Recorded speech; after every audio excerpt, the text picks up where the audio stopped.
Bienvenue sur Renaissance émotionnelle, le podcast dédié à ceux qui cherchent à transformer leur vie, à trouver un sens au milieu du chaos et à retrouver un pouvoir intérieur.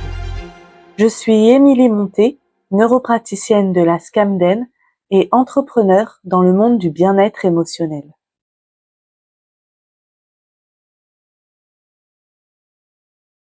Bonjour à toutes et à tous, c'est Émilie Monté, neuropraticienne de la Scamden, une méthode neuro-émotionnelle créée par Sandra Scala. Aujourd'hui, j'aimerais vous parler de la magie des mots. En effet, les mots ont un pouvoir incroyable. Utilisés à bon escient, ils peuvent faire toute la différence. Avant de commencer, j'aimerais vous rappeler qu'il est important pour moi et pour l'évolution de cette chaîne que vous commentiez pour que vous puissiez donner votre avis et poser vos questions. Cela va me permettre de faire un réel retour qu'on pourrait tous avoir besoin. Alors, autorisez-vous à commenter, dites-moi ce que vous en pensez, posez vos questions et ajoutez des informations. C'est d'ailleurs l'occasion idéale puisque nous allons parler des mots, MOTS, donc de la communication et de ce qu'elle peut engendrer. Comme toujours, j'aime faire des vidéos qui soient concises et courtes. C'est pourquoi, si je ne peux pas tout dire dans cette vidéo, je ferai plusieurs capsules. Il pourrait être intéressant également d'avoir d'autres avis, d'autres points de vue, donc je verrai un peu comment je pourrais organiser tout ça. Commençons déjà donc avec cette première vidéo sur la magie des mots. Les mots, et donc la communication de façon plus générale, est l'un des plus puissants outils que l'on puisse avoir. Vous avez déjà dû entendre ce vieil adage qui dit que la plume est plus puissante que l'épée. Eh bien c'est vrai, nous le savons depuis très longtemps maintenant, mais la façon dont on va communiquer et les mots qui vont être employés vont définir notre propre réalité, vont nous permettre d'avancer, d'évoluer ou au contraire d'être bloqués. Je l'ai déjà expliqué dans la vidéo sur le conscient, mais les mots MOTS que l'on dit peuvent se transformer en mots MAUX que l'on ressent. Ici, redonner un exemple. Vous avez eu une journée très compliquée. Et toute la journée, vous n'avez pas arrêté de répéter « ça me saoule ». Et bien évidemment, l'intention était là, les vibrations étaient là, et quand vous le disiez, le « ça me saoule », eh ben c'était profond, ça venait du cœur, ça venait des tripes.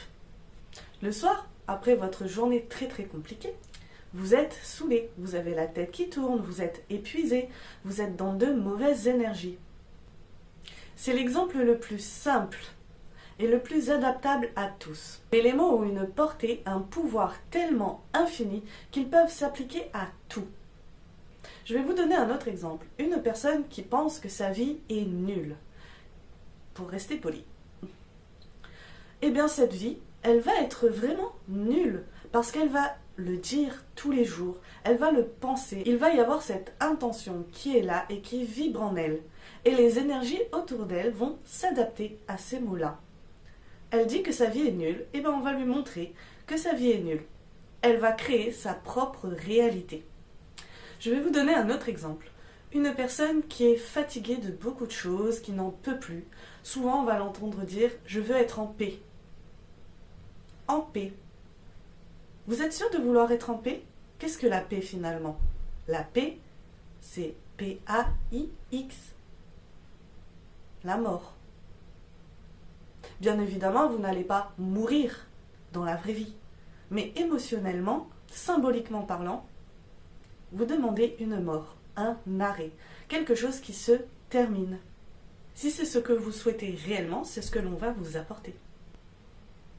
Les mots sont très importants également dans la communication avec les autres, pour exprimer ses sentiments, pour se faire comprendre, pour partager une idée, pour développer un projet. C'est la base de notre communauté. Mais il est important de faire attention aux mots que l'on emploie. Je vais prendre un autre exemple. Un parent qui gronde son enfant parce que celui-ci a fait une bêtise. Dans le feu de l'action, on peut sortir des mots comme « tu me déçois ». Cela peut être très néfaste pour le développement de l'enfant. En effet, tu me déçois, c'est un sentiment très négatif. Et quand on y réfléchit réellement, est-ce que c'est votre enfant qui vous déçoit Ou est-ce que c'est son action qui vous déçoit? Allez, un autre exemple. Vous souhaitez perdre du poids. Réfléchissez un instant à ces mots-là. Perdre du poids. Le premier mot que vous employez, c'est perdre. Sans en dire plus, déjà, je pense que vous avez compris où je veux en venir. Mais pour aller plus loin, imaginons que vous perdiez les clés de votre appartement. Qu'allez-vous faire? Vous allez en faire un double, bien évidemment, pour pouvoir rentrer chez vous. Si vous perdez du poids, le risque, c'est de le doubler. Je vous l'ai expliqué déjà plein de fois dans mes vidéos de plein de façons différentes. Mais notre cerveau est un outil incroyable qui enregistre et capte tout. Aussi bien ce que l'on ressent, que ce que l'on dit, que notre environnement extérieur et bien plus encore. Cela signifie que chaque mot, chaque phrase utilisée, dite ou entendue, peut avoir un impact, peut avoir une influence sur notre perception, sur nos émotions, sur l'être que nous sommes, sur ce que nous sommes en train de programmer ou sur ce que nous inculquons à nos enfants, à nos amis, à notre famille. Il est important de revoir son langage. Et cela peut paraître en effet compliqué. C'est un exercice au quotidien à faire, mais c'est très très important. Lorsque l'on fait de l'hypnose, les mots sont les premières choses que l'on apprend. Bien savoir utiliser les mots. D'ailleurs, nous faisons tous de l'hypnose au quotidien, ou en tout cas de l'auto-hypnose. En effet, lorsque vous racontez une histoire à quelqu'un, un événement qui s'est produit, un souvenir qui vous est cher et pour lequel vous avez beaucoup d'émotions, vous allez y mettre plein de mots, vous allez y mettre de l'intention et des émotions pour que votre interlocuteur capte et comprenne tout ce que vous dites de manière consciente et inconsciente pour faire ressentir à votre interlocuteur ce que vous avez ressenti lors de cet événement. C'est ce qu'on appelle de l'hypnose.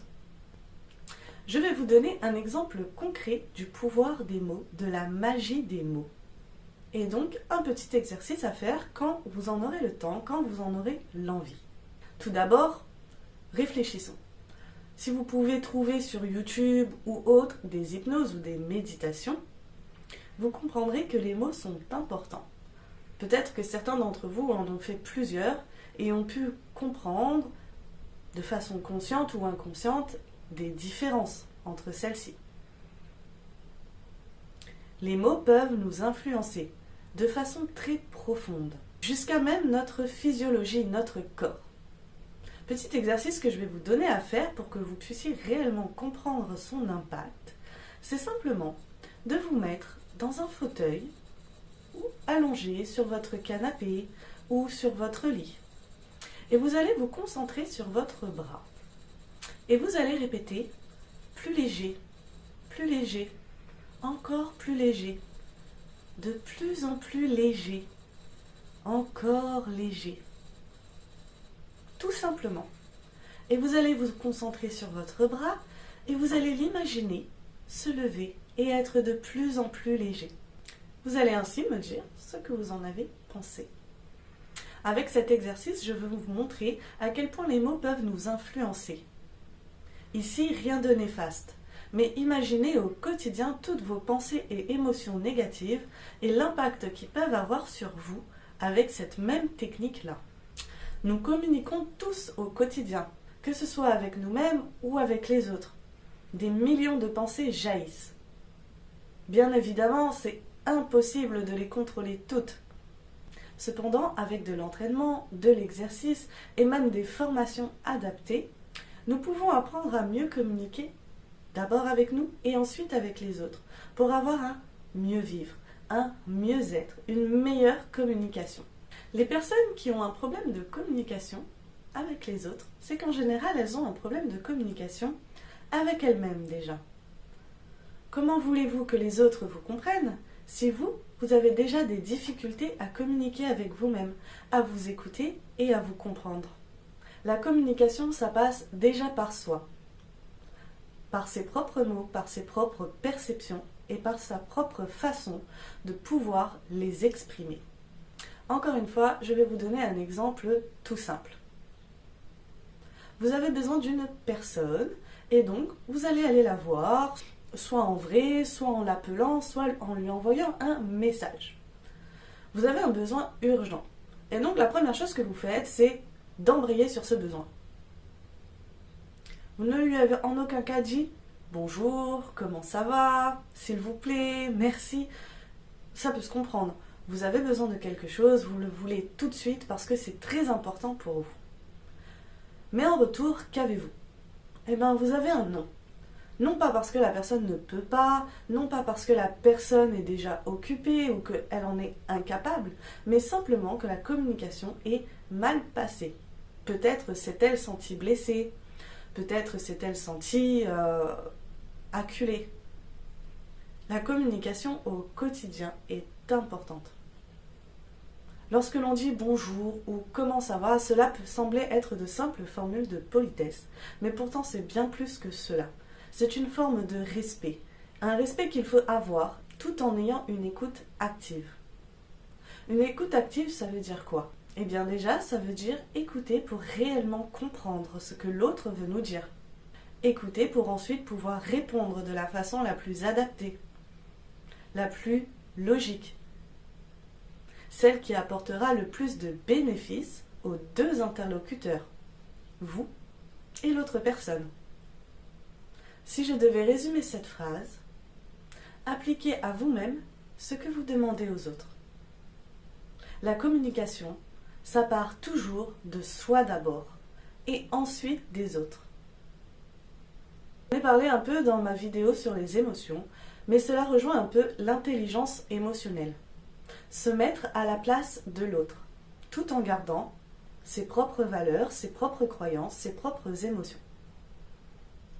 Les mots, le langage sont une vibration.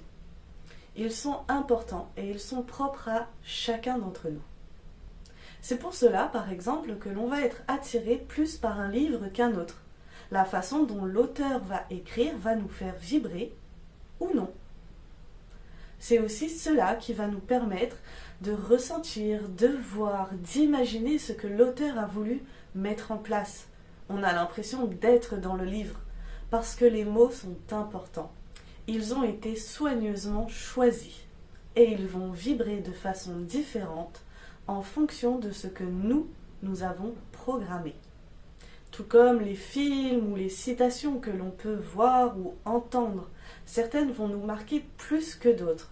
Mais c'est cet échange, c'est cette communication qui va nous faire avancer, qui va nous faire évoluer, qui va nous faire comprendre des choses. Et lorsque les mots sont bien employés, cela peut donner des choses magnifiques. Un regain de confiance en soi, de l'amour, du partage de la bienveillance. Lancer un nouveau projet, une nouvelle idée. Les mots ont un pouvoir infini. Comme je vous l'ai expliqué, je vais faire plusieurs capsules à ce sujet-là. C'est pourquoi sur celle-ci, on va s'arrêter là, car j'attends réellement vos retours pour qu'on puisse ensemble créer le sujet des autres vidéos sur cette communication, sur ces mots et sur leur importance. Nous allons donc créer ensemble notre propre réalité, pleine de partage et de bienveillance. Avant de partir, je vous partage la citation de Sigmund Freud, dont on parlera un peu plus en détail lors de la prochaine capsule. Les émotions non exprimées ne meurent jamais. Elles sont enterrées vivantes et libérées plus tard de façon plus laide. Et oui, nous parlerons donc de la non-expression, du silence, ce qui est aussi une forme de langage. Je vous dis donc à la semaine prochaine et à bientôt.